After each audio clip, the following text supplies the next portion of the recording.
Paul, thank you very much for joining us here. Now, look, Keir Starmer's on a very, very, very difficult footing. He's saying that Angela Rayner has satisfied him when it comes to her tax issues. However, he is refusing to actually look at the evidence, isn't he? How long can this go on? Well, he is a safety-first kind of guy, isn't he? And we sometimes find that frustrating. But his lawyerly approach to this, I think, puts him in the situation which he's in, which he obviously believes his deputy, and he is prepared to go out to defend her and go into bat to defend her, even though there's this enormous amount of pressure on her. I think, to be honest, Patrick, it's more about politics than it is about tax. And I think she's right to say, well, look, you know, I'm not going to behave any differently to anyone else. But surely we need evidence, though, Paul. I mean, Angela Rayner says, oh, the British public should just take me by my word, but she hasn't lent that kind of generosity to Conservative MPs, has she, in the past? She's called for their tax affairs to be public.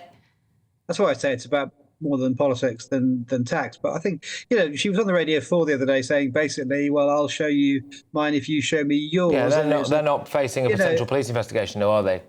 And her point being, well, why should anyone else, you know, reveal their personal details from before she was an MP, don't forget, beyond what she has done. So I think it'll rumble away, but I don't believe there's a smoking gun. And I think, you know, Starmer is somebody that if there was, he would act differently to how he is now. I mean, I don't have any more insight into this than anyone else because I've not seen the evidence either, but I do believe that's the point. that. And it's not really about politics, it's about integrity and honesty, something that she claims to care quite a lot about. I think it's also, as well, if you were running a business, Paul, and someone working for you was potentially up for no good, to the point where the police may well take a look at something not once, but twice, and you as a boss said, I'm actually not going to look at the evidence for it myself, that wouldn't wash, would it? So why does it wash for Keir Starmer? Well, hang on. I mean, the first time the police looked at it, they said no case to answer, and they're now going back over it just to make absolutely certain that is right. And if they do it a second time, Paul, they're going back into it for a second time to reassess it for the simple reason that it is claimed that they didn't actually look at the evidence or speak to key witnesses.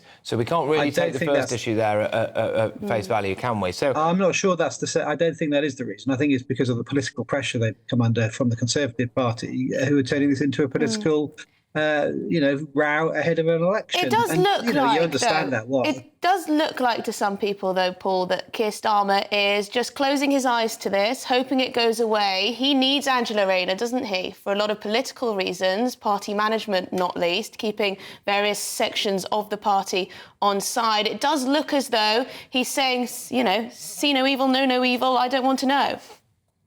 Well, she is an asset to Labour, particularly with some of those working class voters that you were reporting earlier have gone off to reform and whose votes are now back in play.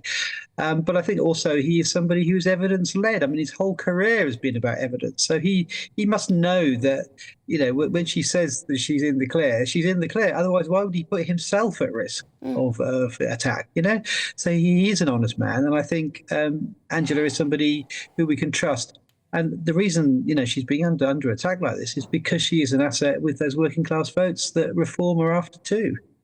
I mean, it would all go away if she published it, though, wouldn't it? But what is it? I mean, do you have a sort of, you know, the advice that she received and the most recent set of advice. Well, what she is currently doing is, and let's be very honest about this, Angela Rayner would not stand for Angela Rayner's excuses if she was a Tory, and neither would you, OK? So what she is saying is I've taken legal advice and advice from a tax specialist who she's not naming or giving us any information. And she says, well, that completely absolves her of any responsibility, and we just have to swallow that. And this is the Deputy Leader, soon to be potentially, anyway, the Deputy Prime Minister. Oh, do you not think it's worthwhile that we know that? Do they not have to hold themselves to a higher standard than mere mortals like us, Paul? Well, that's true. I do think there is certainly a probity in politics, but I think she's passed that test, and I think we need to move on from this because it's not going to, you know, there's no smoking gun. I don't think there is any further evidence to come out. It is just a political row. We'll see. And there's far more important things to talk about.